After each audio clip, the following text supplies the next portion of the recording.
सभी को नमस्कार। आज जो आपकी डेट टेस्ट सीरीज है 6 जून को, उसके आंसर है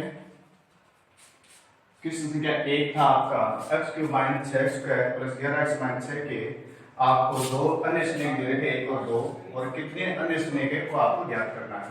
तो आपको पहला काम क्या करना है, स्नेक का तात्पर्य हो गया इसी x का मान।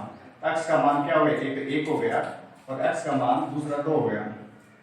हमने x - 1 पक्षांतरण किया और x - 2 पक्षांतरण किया। अब इनको जब इंटू करेंगे तो दोनों को गुणा कर दिया जाएगा या फिर इसकी सरसंख्या लगा दी जाएगी। x को x से इंटू करेंगे x का स्क्वायर, x को 2 से करेंगे -2x और x को 2 से किया -2x और 1x से किया -x और फिर हमें इंटू करना है माइनस माइनस प्लस 2। इस प्रकार आपके पास x² - 3x + 2 आ गए। अब ये इसका सुने के इसका भाग इसमें पूरा पूरा जाता है, तो आपको इनके अंदर क्या करना है, इनका भाग लेना था। भाग हो गए x³ - 6x² + 11x - 6 में x² - 3x + 2 का भाग दिया। भाग सभी देना आता है, x² x³ का भाग दोगे, x बार गया, दोनों से इंटू करो 3x का स्क्वायर, x को 2 से किया 2x। अब इसमें चिन्ह परिवर्तन कर दिया जाता है, माइनस संख्या कैंसिल, 6 में से 3 जाए 3x का स्क्वायर और प्लस माइनस प्लस 11 में 2 जाए 2x - 6। अब 3x में आपको किसका भाग करना है, x² का भाग करना है, तो आपके भाग गया -3 और -3x²। 3 को 3 से गुणा करोगे 3 3 9 -+ 6 और 3 2 हो गए 6 आपके पास, प्लस माइनस प्लस। अब सभी संख्या जैसी है, शेष पर 0 आ गया। अतः आपके एक शून्य क्या हो गया, x² - 3x + 2 और एक शून्य हो गया x - 3। अब इनका मान दिया हुआ था, तो आपको x - 3 = 0, अतः x बराबर क्या हो गया, 3 हो गया। अतः आपके 3 शून्य कौन से हो गए, एक तो आपको शून्य हो गया जो 1 2 और 3, ये आपके क्या आ जाएंगे, आंसर आ जाएंगे।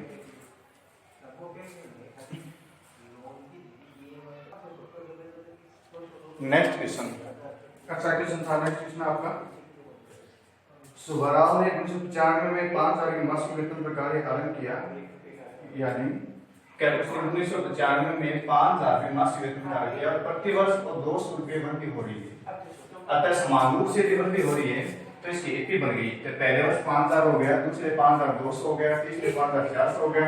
इस प्रकार अंत में उसने पूछा है कि लास्ट में 7000 रुपये कौन से वर्ष हो जाएगा, कितने वर्ष में हो जाएगा, 7000 अंतिम हो गया। यानी आपको ज्ञात करना है कितने वर्षों में, तो आपको n ज्ञात करना पड़ेगा पहले। तो n ज्ञात में सूत्र लगाएंगे, an = a + n - 1 × d। an का मान 7000, a का मान 5000 प्लस n का -1 × 200। अब आपको पक्षांतर करना बताया था, 5000 प्लस से क्या हो गया माइनस और 7 5 है 2000 गुणा में 200 है बटा में आ गया।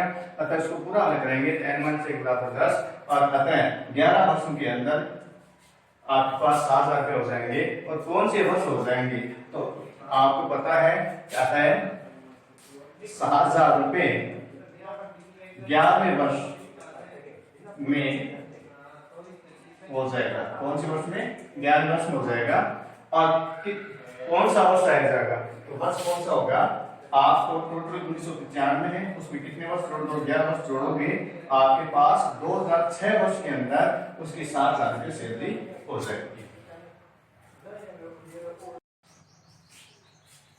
हाँ, नेक्स्ट क्वेश्चन था आपका, यदि सूर्य का उन्नयन कोण 30 डिग्री से 60 डिग्री में परिवर्तित हो जाता है, तो इन दोनों उन्नयन कोणों में पर 15 मीटर ऊंचे खंभे की छाया की लंबाई में अंतर ज्ञात कीजिए।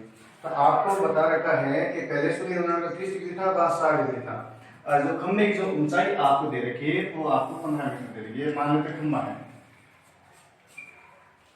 अब जो सूर्य जाएगा छाया की लंबाई पहले आपको बता रखी, एक बता रखे पहले 30 डिग्री थी, अब कितनी हो गई, 60 डिग्री हो गई। माना कि पहले आपके पास जो छाया की लंबाई थी वो क्या थी, आपके 30 डिग्री बनती थी, ये छाया हो रही थी। बाद में आपके पास सूर्य जैसे ऊपर चढ़ा तो उसका मान छाया की लंबाई क्या हो गई, कम हो गई, और इनकी जो डिग्री कोण था वो 60 डिग्री था। अब दोनों में छाया की लंबाई का मान ज्ञात करना है। दोनों में अंतर कितना था, यानी इनमें से ए बी सी और ए बी में से आपको बी डी का मान घटाना है, एक्स और वाई, इसको एक्स प्लस वाई मान लो। तो आपके पास आपके कितने बन, दो बन गई, एक ये बन गई और एक ये बन गई। दोनों के अंदर आपको आवश्यकता है किसके, लंब दिया हुआ है, आधार की हमें आवश्यकता है, आपको क्या चाहिए, लंब बटा आधार चाहिए। तो आपको पहले जो त्रिभुज है तो शॉर्ट बता रहा हूं उसको मैं, त्रिभुज एबीसी लिया हमने, और एबीसी के अंदर हमने सूत्र किसका लेंगे, tan का। तो tan थीटा बराबर लंब बटा आधार, तो लंब का मान हो गया बीसी बटा, और आधार हमने पहले त्रिभुज पूरा ले रहे हैं तो आधार पूरा क्या लेंगे, एबी लेंगे इसका। तो tan थीटा बराबर, और जो बीसी का मान था वो 15 हो गया, और एबी बराबर हमने माना है x प्लस वाई। अब जो थीटा का मान था वो हमारे पास दे रखा है 30 डिग्री बराबर 15 बटा x प्लस वाई। अब जो tan 30 का मान है वो आप प्रतिस्थापित कर दीजिए, 1/√3 बराबर 15 बटा x प्लस वाई। इसके बाद आपको बदलना करना है, x प्लस वाई बराबर 15/√3, समीकरण संख्या 1। अब आपको जो मान ज्ञात करना था, छाया का अंतर ज्ञात करना था। अब आपको जो त्रिभुज आकृति लेनी हो वो लेनी है बी सी डी, सेकंड आकृति। तो त्रिभुज बी सी डी, इसके अंदर भी मान किसका ज्ञात करना, आपको y का मान ज्ञात करना है। तो लंब बटा आधार इसके अंदर भी, और तो tan थीटा बराबर लंब बटा आधार यानी बीसी बटा आधार हो गया, इसमें बीडी हो गया, और tan थीटा और थीटा का मान आपको दिया हुआ था 60 डिग्री बराबर 20 से 15 हो गया, और जो बीडी का मान है वो है आपके पास y। tan 60 का मान होता है √3 बराबर 15 बटा y, और वर्गमूल कर दीजिए और इसका मान आ जाएगा √3y बराबर 15, और आपको मान चाहिए y का, तो y बराबर 15 बटा √3, और इनका में आरूंगा परिमेयकरण कर सकते हैं इसका, √3 बटा √3, तो 15 √3 बटा √3 को √3 से गुना किया 3 पंजे 15, अतः आपके पास जो मान आया 5√3। आपको चाहे छाया का अंतर यानी x का मान चाहिए आपको, तो जो आपको y का मान आया है, y का मान समीकरण 1 में प्रतिस्थापित करने पर, समीकरण 1 ये हमारे पास मान प्रतिस्थापित कर दीजिए इसका, x प्लस y बराबर आपके पास मान था 15√3, और x का मान है में y का मान 5√3 बराबर 15√3, अतः पक्षांतरण किया तो x बराबर 15√3 माइनस 5√3 बराबर 10√3 मीटर, या फिर √3 का मान लिख लो 1.732 गुणा 10 से मल्टीप्लाई कर दो। अगला प्रश्न 19 आपको दिया हुआ है त्रिभुज एबीसी, प्रश्नावली 10 का इक्वेशन। एबीसी में माध्यिका एबी बी सी एक बिंदु जी से गुजरती है, तो माध्यिका है मध्य बिंदु से शीर्ष तक खींची जाने रेखा। आपको पता है 3 माध्यिका होगी, वो किस अनुपात में विभाजन होती है, 2:1 से विभाजन होती है शीर्ष की ओर से, जहां जी पर प्रतिशत करेगी, यानी इसका मान 1 होगा, तो उनका आपके पास क्या होगा, 2 होगा। तो इस प्रकार ये 2:1 में विभाजित होगी। अब आपको मान ज्ञात क्या करना है, आपको एजी का मान दे रखा है 6 सेमी, पूरी एजी, तो एजी कितना ही दे रखा है, कितना दे रखा है आपको, ये 6 सेमी दे रखा है, तो इनका मान जीबी का मान क्या आएगा आपके पास 3 सेमी आएगा, आधा होगा इसका। मान बीई, बी का पूरा का मान 12.6 सेमी दिया हुआ है, पूरा मान 12.6 दिया हुआ है, और एफजी, एफजी का मान आपको क्या दे रखा है 3 सेमी, इस साइड वाला डबल होता है, इनका मान आएगा 6 सेमी। अब आपको ज्ञात क्या करना है, आपको एडी ज्ञात करना है। एडी ज्ञात करने के लिए पहले आपको जीडी ज्ञात करना पड़ेगा, तो पहले माध्यिका लेते हैं, माध्यिका एडी से। अब एडी के अंदर जब अनुपात रखते हैं तो किस प्रकार रखते हैं, 2:1 के रूप रखते हैं, एलजी बटा जीडी बराबर रखेंगे 2/1। अब आपको मान दे रखा है एजी का, तो 6/जीडी बराबर 2/1। आपने बदलना किया इसको तो आपके पास आगे 2 बराबर कितने आगे 6 और जीडी बराबर आगे 6/2 बराबर कितने आगे 3 से। आपको पूरा एडी पूछा है तो दोनों जोड़ेंगे 6 + 3 बराबर, अतः एडी का मान क्या आ गया आपके पास 9 सेमी आ गया। अब आपको क्या करें, बीई का मान दे रखा है, आपको ज्ञात करना है जीई का मान ज्ञात करना है, जीई का मान। अब आपको पता है इसे पूरी भुजा का मान है आपके पास, तो पूरी भुजा का मान है, एक बार आपने क्या लिखा बीजी बटा जीई अनुपात क्या हो गया 2/1। अब आपके पास दोनों का मान नहीं है, ऐसी स्थिति में जब पूरी भुजा आपको प्राप्त हो तो आप क्या करते हैं, दोनों पक्षों में 1 जोड़ देते हैं, दोनों पक्षों में 1 जोड़ देते हैं और 1 जोड़ने पर ये पूरी भुजा बन जाती है। आप एलसीएम लोगे तो इस पूरी भुजा का मान हो गया बी बटा जी, आपको ज्ञात करना है और इसका मान हो गया आपके पास 3 और जी का अनुपात कितना है आपके पास 1 है। अब बीई का मान आपके पास दे रखा है 12/6 बटा जीई और बराबर 3/1। आपने पक्षांतर वर्गना किया तो 3 जीई बराबर आपके पास आ जाएगा 12/6, अतः जीई बराबर 12/6/3 बराबर 312 या 4.3 सेमी। अब अगला मान आपको क्या चाहिए, जीसी, तो माध्यिका जीसी वाली कौन सी है, सीएफ है, तो हम लिखेंगे माध्यिका सीएफ। सीएफ के अंदर ये काम किसके अंदर करना है, तो जीसी का मान दे रखा है, जीसी बटा आपके पास हो गया जीएफ बराबर वही काम करना है 2/1। अब मान आपको क्या दे रखा है, पूरी जीएफ का दे रखा है, किनका दे रखा है आपको, पूरा जीएफ का मान दे रखा है, ज्ञात करना है जीसी का मान, तो जीएफ का मान कितना हो गया 3 हो गया, तो जीसी का जीसी रख देंगे और जीएफ के स्थान 3 बराबर 2/1 वह गुणा किया तो जीसी का मान आ गया 6 सेमी। अतः तीनों भुजाओं का मान क्या आ गया, एक का 6 सेमी, 4.3 सेमी और इनका मान आ गया आपके पास 9 सेमी आ गया होगा समझो आपके।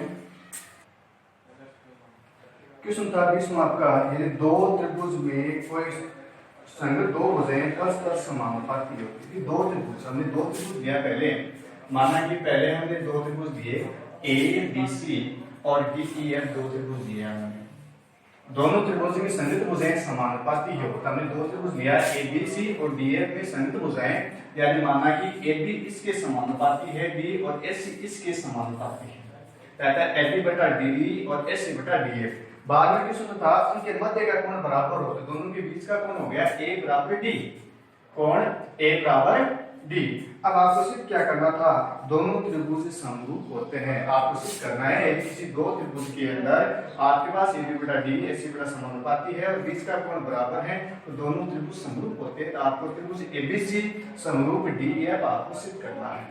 अब क्वेश्चन के अंदर आपको दिया गया है, उसकी सहायता से आपको करना है, इसको बताना है कौन से नियम से बराबर होगा। आपको करना क्या पड़ेगा, आपको एक और त्रिभुज की रचना करनी पड़ेगी। जैसे हम रचना निकाल त्रिभुज डीएफ के अंदर क्या किया कि हमने AB बराबर एक ऐसी भुजा ली, समानुपाती के अंदर क्या चाहिए, अनुपाती भुजा चाहिए, तो हमने रचना करने के लिए क्या करेंगे, इसके अंदर AB बराबर दोनों के अंदर समानुपात करने के लिए एक बिंदु लिया, फिर इस प्रकार लिया उसका मान AB के बराबर क्या है, DP के बराबर है, अतः AB बराबर DP लिया। इसी प्रकार इनके बराबर AC बराबर हमने क्या लिया, तो बिंदु हमने क्यों लिया और दोनों को जब मिला लिया, जब दोनों के बराबर मिलाया तो ये भुजा इसके क्या हो गई, समांतर हो गई, समानुपाती होने का भुजाएं बराबर हो गई इसकी। ये आपके पास था। उत्पत्ति के अंदर हमने पहले क्या लेंगे, कहते हैं एबीसी के बराबर रचना के दौरान एक और बनाया हमने डी पी क्यू, इसकी तुलना करेंगे, तो एबीसी व डी पी क्यू से तुलना की हमने। अब इसके अंदर क्या था, रचना के अंदर ए बराबर डीपी था, एसी बराबर डीक्यू था, ए बराबर डी आपको दिया हुआ था, ये दोनों आपको रचना के अंदर चीजें थी। इसके 2 भुजाएं बीच का कोण हम कह सकते हैं, दोनों त्रिभुज समान समय कौन सी नियम से, S A S, S S का हो गया भुजा कोण, भुजा साइड एंगल साइन। अब इसके अंदर दोनों त्रिभुज क्या हो गए, स्वर्णांश सम हो गए, ये स्वर्णांश सम हो गए, संयुक्त भाग में क्या हो गए, स्वर्णांश सम हो गए। बाद में आपको दिया होता AB बटा डी, AB बटा बी, AC बटा डी है, बीच का कोण आपको बराबर दिया होगा, बीच का कोण क्या दिया होता बराबर। अब इसके AB बटा D दिया होता, आपको पता है AB का मान स्थान क्या लिखा है DP लिखा है, तो AB स्थान पे एक बार क्या किया DP बटा D, इस स्थान पे आ गया DQ बटा DF, DQ बटा DF आपने कर दिया। अब आपने जो भुजा आपने काट कर मिलाई के मध्य बिंदु से जो इस भुजा बराबर करके, इसका तात्पर्य क्या हो गया कि ये दोनों आपके पास P बराबर E है और Q बराबर क्या है F है, Q बराबर क्या है F है, तो P बराबर E हो गया, Q बराबर क्या हो गया F हो गया। और ये भी देख सकते हैं इसके अंदर कोण D दोनों के अंदर क्या आ रहा है वेनी स्टार है, दोनों के अंदर क्या आ रहा है कोण वेनी स्टार है दोनों के अंदर। तो हम ये भी कह सकते हैं कि ये समरूपता से भी इसको कह सकते हैं कि समरूप कोण हो गए, या फिर उसको क्या कह सकते हैं DQ बटा D, DQ बटा DF, या एक लाइन कोण लिख सकते हैं, दो भुजाएं समरूप भुजाएं हो गई। इसको थोड़ा चेंज भी कर सकते हैं कि कोण ले लेंगे, ऐसे लिख सकते हैं इसको दोनों के अंदर कोण D बराबर D, ये भी लिख सकते हैं। कारण क्या हो गया इसका उभयनिष्ठ कोण हो गया, क्या हो गया उभयनिष्ठ कोण हो गया, जो बीच की भुजा हो गई, ये दोनों त्रिभुज क्या हो गए समरूप हो गए, ए समरूपता से कह सकते हैं, या फिर संगत भुजाएं हैं ऐसे नियम से कह सकते हैं DPQ समरूप किसके हैं DEF के समरूप है, DPQ समरूप किसके DF के समरूप है। आपको पता है ABC भी किसके समरूप है DEF के समरूप है। सर्वांग रेखाओं की सर्वांग समत्रिभुज होते हैं वो समरूप भी होते हैं, अतः हम कह सकते हैं ABC के समरूप DF क्यों हो गया, क्यों ये सर्वांग सम है और ये आपने सिद्ध किया है दोनों के अंदर। अब DF दोनों के अंदर क्या आ रहा है आपके पास कॉमन आ रहा है, इसके ABC क्या आ रहा है, अतः कह सकते हैं ABC समरूप DF है इन दोनों की सहायता से।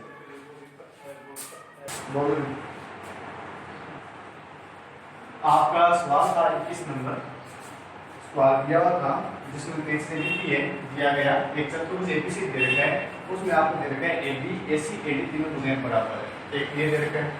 या था कहने का तात्पर्य क्या हो गया कि बिंदु BCD बिंदु A से बराबर दूरी पर स्थित है और बराबर दूरी पर स्थित है उस बिंदु पर को हम क्या कहते हैं जिसका केंद्र कहते हैं, जैसे कि मतलब एक समान दूरी स्थित हो तो वृत्त का केंद्र कहते हैं। माना कि एक केंद्र है जिसमें AB AC सभी बिंदु बराबर दूरी पर स्थित है, ये भुजा तीनों बराबर है, तो एक क्या बन गई वृत्ताकार आकृति बन गई बिंदु। अब आपके पास मान स्थित है वृत्त का केंद्र A है, आपको सिद्ध करना है, क्या सिद्ध करना था आपको, प्रश्न के अंदर था कोण BAD बराबर 2 BDC प्लस CBD या दोनों का योग बराबर करना है। देखिए चित्र के अंदर आपको क्या करना है कि जो BAD का मान है आपको इनका मान BDC प्लस BDC कौन सा हो गया, देखो B इस प्रकार हो गया, इस लाइन को हमने मिला दिया BDC प्लस और इसके बाद क्या हुआ CBD यानी दोनों के योग के बराबर, कहने का तात्पर्य ये होगा। अब आपने रचना भी करनी पड़ेगी क्योंकि आपको D बिंदु चाहे C को BC मिला है और DC मिला है, जैसे आपको CBD कोण बन गया और C और BDC कोण बन गया। अब आते हैं उत्पत्ति के अंदर, उत्पत्ति के अंदर क्या बल रहा है आपको चाप BC द्वारा, आपके ये कोण BD है और BC चाप कौन सा हो गया, देखो एक BC चाप हो गया, CD चाप हो गया, दो चाप हो गए। आपको बताया हुआ है ये प्रमेय है बारहवीं प्रश्नावली के अंदर, किसी चाप द्वारा केंद्र पर अंतरित कोण वृत्त के शेष भाग का दुगुना होता है, ये प्रमेय है आपको किसी चाप द्वारा। तो BC के चाप द्वारा केंद्र पर अंतरित कोण, केंद्र पर अंतरित कोण कौन सा हो रहा है BAC हो रहा है, कोण कौन सा हो रहा है BAC, अंतरित कोण कौन सा हो रहा है BAC हो रहा है। तो शेष इसी चाप द्वारा तो BAC चाप हो रहा है, शेष किसी भी बिंदु शेष भाग पर कौन सा हो गया, ये वाला आपके पास कोण आ गया, कौन सा हो गया BOC पूरी होगी BDC होगी, वो लिख दिया क्या BDC हो गया, तो BDC हो गया। अतः कहने का तात्पर्य क्या हो गया कि केंद्र पर अंतरित कोण वृत्त के शेष भाग का दुगुना होता है, तो BAC के मान किसके बराबर है, इस BAC के दुगुने के बराबर है, अतः इसका मान क्या होगा 2 गुना BDC हो गया। इसी प्रकार CD चाप हो गया, तो CD चाप द्वारा वृत्त पर केंद्रित कोण कौन सा हो गया DAC, या फिर कह सकते हैं CAD तथा शेष भाग कौन सा बन गया CBD, इसी चाप हो, तो ये भी दुगुना हो गया CAD बराबर 2 × CBD और इनके बाद समीकरण 1 और 2 को आपको क्या चाहिए, दोनों का योग चाहिए, तो दोनों को प्लस कर दिया कि BAC प्लस CAD बाएं प्लस में बाएं जोड़ दो, दाएं जोड़ दो, तो BAC और CAD को यदि साथ में जोड़ेंगे, BAC को CAD को साथ में जोड़ेंगे तो हमारे कोण पूरा क्या बन जाएगा BAD बन गया। बराबर इसमें दोनों में क्या आ जाएगा, तो कॉमन आ गया बीबीसी प्लस सीबीडी। ये आपको शिफ्ट करना था।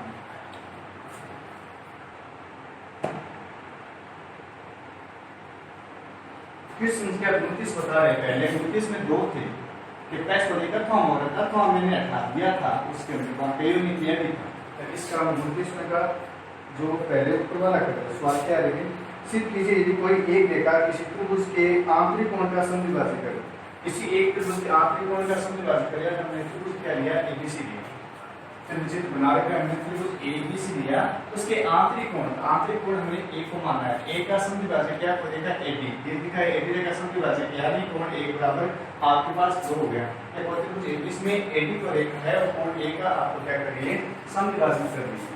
अब आगे आपको किसी क्या पूछ रखे हैं, यदि समद्विभाजक रेखा या कौन सी होगी आपके पास एडी होगी, समद्विभाजक रेखा आपके पास एडी होगी। आगे क्या उस कोण की समभुजा को त्रिभुज की शेष भुजाओं के लंबाई के अनुपात में विभाजित करती है। यदि वह समद्विभाजक रेखा आपको दे रखी है और उसके शेष कोण सम्मुख भुजा कौन सी हो गई, ये वाली भुजा होगी आपके पास, और सम्मुख भुजाओं के लंबाई के अनुपात में विभाजित करती है। तो लंबाई अनुपात का तात्पर्य क्या हो गया कि आपके पास आ रहा है BO BD, सम्मुख भुजाओं के कोणों के अनुपात में यानी BD और क्या हो गया आपके पास DC हो गया, तो BD बटा DC। तो आप इसमें क्या करना है BD बटा DC और AB बटा आपको क्या सिद्ध करना है AC सिद्ध करना है। अब के बाद आपको रचना भी लेनी पड़ेगी, किसी तरह कर नहीं सकते हैं। अगर आपके पास इस प्रकार की जो एडी रेखा की एक बार क्या करेंगे कुछ समांतर रेखा लेंगे, एबी और AC सिद्ध करना है, तो आप बिंदु लेंगे C और C को इस प्रकार बढ़ाएंगे जो एडी के समांतर हो जाए। तो C को E तक बढ़ाया हमने, C को E तक बढ़ाया यानी एडी के समांतर C, अतः A को आगे बढ़ा के E से मिला दिया गया। इससे आपको क्या प्राप्त हो गया, रेखा C इस प्रकार खींची कि BA समांतर C हो जाए और BA को आगे बढ़ाने पर A तो मिलती है।